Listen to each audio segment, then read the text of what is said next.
नमस्कार दोस्तों, daily current affairs के इस वीडियो लेक्चर में आप सभी का बहुत बहुत स्वागत है। यदि आपको वीडियो पसंद आता है तो आप इसे लाइक अवश्य करें ताकि ऐसे ही वीडियो हम आपको उपलब्ध करा सकें। तो चलिए स्टार्ट करते हैं हम अपना आज का वीडियो। हमारा पहला प्रश्न है कि प्रत्येक वर्ष 30 जुलाई को the world day against trafficking in persons मनाया जाता है और वर्ष 2020 के लिए इसकी थीम क्या है? तो वर्ष 2020 के लिए इसकी थीम है the world day against trafficking in persons. 2020 के लिए इसकी थीम है। संयुक्त राष्ट्र हर साल 30 जुलाई को मानव तस्करी के खिलाफ विश्व दिवस के रूप में मनाता है, जिसे महासभा ने 30 जुलाई 2013 को मानव तस्करी के पीड़ितों की स्थिति के बारे में जागरूकता बढ़ाने और उनके अधिकारों के संवर्धन और संरक्षण के लिए इसे विश्व दिवस के रूप में नामित किया है। तो कब से नामित किया है? 30 जुलाई 2013 से। और जो तस्करी के खिलाफ जो विश्व दिवस है उसके लिए 2020 की जो थीम है वो the world day against trafficking in persons है। और जो ये थीम है वो क्या करेगी कि जो मानव तस्करी के लिए पहले रिस्पॉन्डर्स अर्थात प्रतिक्रिया देने वाले लोगों का ये ध्यान केंद्रित करेगी।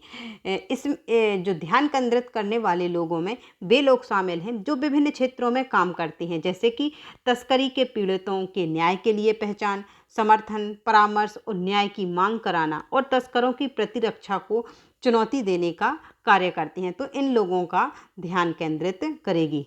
इस बात को ध्यान में रखते हुए ये थीम डिसाइड की गई है। नरेंद्र मोदी और किस देश के प्रधानमंत्री प्रविंद जगन्नाथ ने उस देश के सुप्रीम कोर्ट के नए भवन का उद्घाटन किया है? तो ये देश कौन सा है? ये देश है मॉरिशस। प्रधानमंत्री नरेंद्र मोदी और मॉरिशस के समकक्ष जो प्रविंद जगन्नाथ हैं, इन्होंने 30 जुलाई 2020 को मॉरिशस के नए सुप्रीम कोर्ट बिल्डिंग का उद्घाटन किया। जो ये सुप्रीम कोर्ट का निर्माण है ये भारतीय अनुदान की सहायता से किया गया है और यह पोर्ट लुइस के भीतर पहली भारतीय सहायता प्राप्त आधारभूत संरचना परियोजना है। पहली ये संरचना है जो कि भारतीय अनुदान की सहायता से निर्मित की गई है। जो ये परियोजना है, नई परियोजना विशेष आर्थिक पैकेज के तहत कार्यान्वित 5 परियोजनाओं में से एक है। जो 5 परियोजनाएं मॉरिशस और भारत की हैं उनमें से ये क्या है? एक है। गुजरात के सूरत की दो लड़कियों ने एक पृथ्वी आधारित क्षुद्र ग्रह की खोज की है जिससे निकट भविष्य में हमारे ग्रह से गुजरने की उम्मीद है। क्षुद्र ग्रह का नाम क्या है? तो इस क्षुद्र ग्रह का नाम है HLB 2514। जो गुजरात के सूरत की दो लड़कियां हैं जो कि कक्षा 10वीं की हैं, इन्होंने एक क्षुद्र ग्रह HLV 2514 की खोज की है और जिसका निकट भविष्य में हमारे ग्रह पृथ्वी से गुजरने की उम्मीद है। क्षुद्र ग्रह वर्तमान में मंगल ग्रह के पास है और इसकी कक्षा पृथ्वी के लगभग 1 मिलियन वर्ष के समय को पार करने की उम्मीद है। इसका समय है 1 मिलियन वर्ष के समय में ये पार कर लेगी। जो ये इन लड़कियों ने क्या किया है? वस्तु को स्पेस इंडिया द्वारा संचालित क्षुद्र ग्रह खोज अभियान के हिस्से के रूप में खोजा है और ये कक्षा 10वीं में पढ़ने वाली इन लड़कियों ने हाल ही में एक निकट पृथ्वी क्षुद्र ग्रह की उपस्थिति की है। जो ये क्षुद्र ग्रह है जिसे अब नासा द्वारा HLV 2514 के रूप में नामांकित किया गया है और भविष्य में ये हमारे ग्रह से होकर गुजरेगा। केंद्रीय मंत्रिमंडल द्वारा जुलाई 2020 को जो मानव संसाधन विकास मंत्रालय का नाम बदलकर अब वापस शिक्षा मंत्रालय कर दिया गया है। किस प्रधानमंत्री के कार्यकाल के दौरान इसका नाम बदला गया था? तो इसका नाम बदला गया था राजीव गांधी के कार्यकाल के दौरान। केंद्रीय मंत्रिमंडल द्वारा जुलाई 2020 में जो मानव संसाधन विकास मंत्रालय है इसका नाम बदलकर अब क्या कर दिया गया है? शिक्षा मंत्रालय। जो मानव संसाधन विकास मंत्रालय है इसका नाम अब क्या होगा? शिक्षा मंत्रालय। पहले भी इसका नाम शिक्षा मंत्रालय था। पूर्व प्रधानमंत्री जो राजीव गांधी हैं, इनके कार्यकाल के दौरान 1985 में इसका नाम शिक्षा मंत्रालय से बदलकर मानव संसाधन विकास मंत्रालय किया गया था। 1985 में क्या किया गया था? राजीव गांधी के कार्यकाल के दौरान 1985 में पहले तो शिक्षा मंत्रालय ही था, लेकिन 1985 में क्या किया गया था? मानव संसाधन विकास मंत्रालय, जिसे अब वापस से क्या कर दिया गया है? शिक्षा मंत्रालय। और जब ये नाम बदला गया था, मानव संसाधन विकास मंत्रालय किया गया था, तब जो राजीव गांधी की मंत्रिमंडल था उसमें पीवी नरसिम्हा राव हैं जो पहले मानव संसाधन विकास मंत्री बने थे। ये फैक्ट हमें, छोटे छोटे फैक्ट हैं, हमें ये साथ में याद रखना है। तो मानव संसाधन विकास मंत्रालय का नाम क्या हो गया है? शिक्षा मंत्रालय।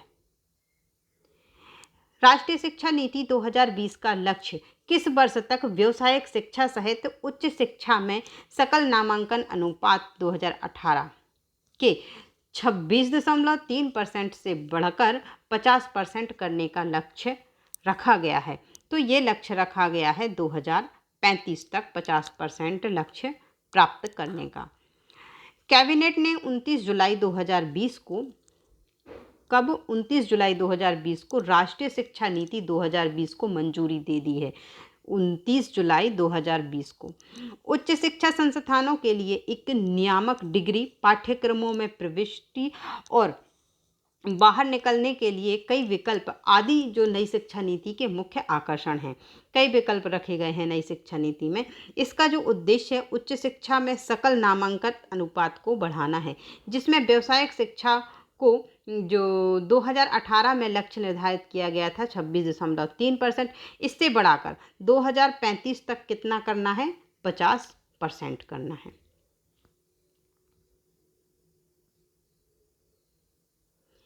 जुलाई 2020 में निम्नलिखित में से किसको वर्ष 2020 के लिए लोक प्रशासन उत्कृष्टता के लिए प्रतिष्ठित प्रधानमंत्री पुरस्कारों में शामिल किया गया है? तो ये शामिल किया गया है नमामि गंगे परियोजना को। किसे शामिल किया गया है? नमामि गंगे परियोजना को। नमामि गंगे परियोजना को वर्ष 2020 के लिए लोक प्रशासन में उत्कृष्टता के लिए प्रतिष्ठित प्रधानमंत्री पुरस्कारों में शामिल किया गया है। स्वच्छ गंगा के लिए राष्ट्रीय मिशन का उद्देश्य पवित्र नदी और उसकी सहायक नदियों के आसपास एक स्थायी सामाजिक आर्थिक क्षेत्र विकसित करना है। इससे आत्मनिर्भर भारत को बढ़ावा मिलेगा। पदार्थ उपयोग विकार और व्यवहार व्यसनों के प्रबंधन के लिए उपचार दिशा निर्देशों पर ई पुस्तक किसने जारी की है? तो ये ई पुस्तक जारी की है डॉक्टर हर्षवर्धन ने। किसके द्वारा जारी की गई है? डॉक्टर हर्षवर्धन के द्वारा। स्वास्थ्य मंत्री डॉक्टर हर्षवर्धन ने पदार्थ उपयोग विकार और व्यवहार व्यसनों के प्रबंधन के उपचार के दिशा निर्देशों पर एक ई पुस्तक जारी की है। किसने? डॉक्टर हर्षवर्धन ने। ई पुस्तक का उद्देश्य देश में मादक द्रव्यों के सेवन और व्यवहारिक लत है जो उससे निपटना है। उन्होंने हार्ट, कैंसर, सड़क यातायात, चोट आदि जैसे गंभीर संचरी विकारों के जो पदार्थ उपयोग हैं, इसके हानिकारक जो संबंध हैं, इनके विषय में इनने इस ई पुस्तक के द्वारा बात की है। किस राज्य में जुलाई 2020 में सरकार द्वारा संचालित पहली राज्य हेलीकॉप्टर सेवा को हरी झंडी दिखाई है? तो ये राज्य है उत्तराखंड। ये राज्य कौन सा है? उत्तराखंड।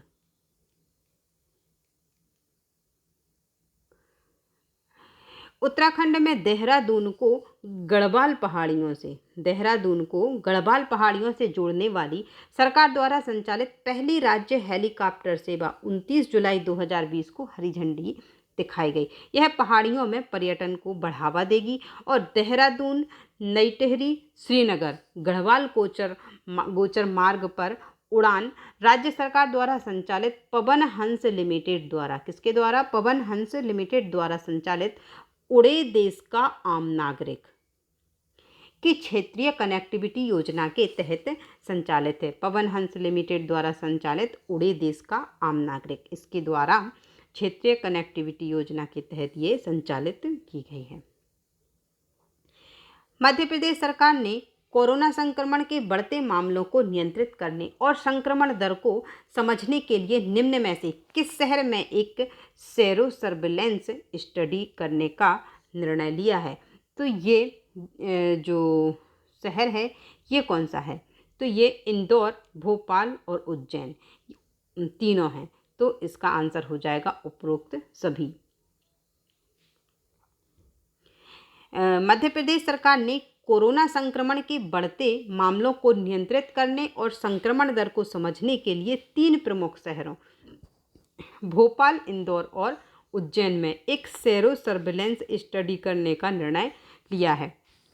राज्य में कोविड-19 मामलों की संख्या 30,134 हो गई है और यह सर्वेक्षण अखिल भारतीय आयुर्विज्ञान संस्थान एम्स भोपाल की देखरेख में आयोजित किया जाएगा।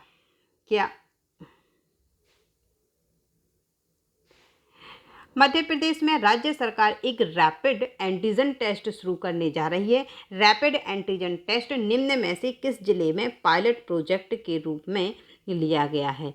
तो ये जिले हैं भोपाल और मुरैना। तो हमारा आंसर हो जाएगा first and third, Bhopal and Morena.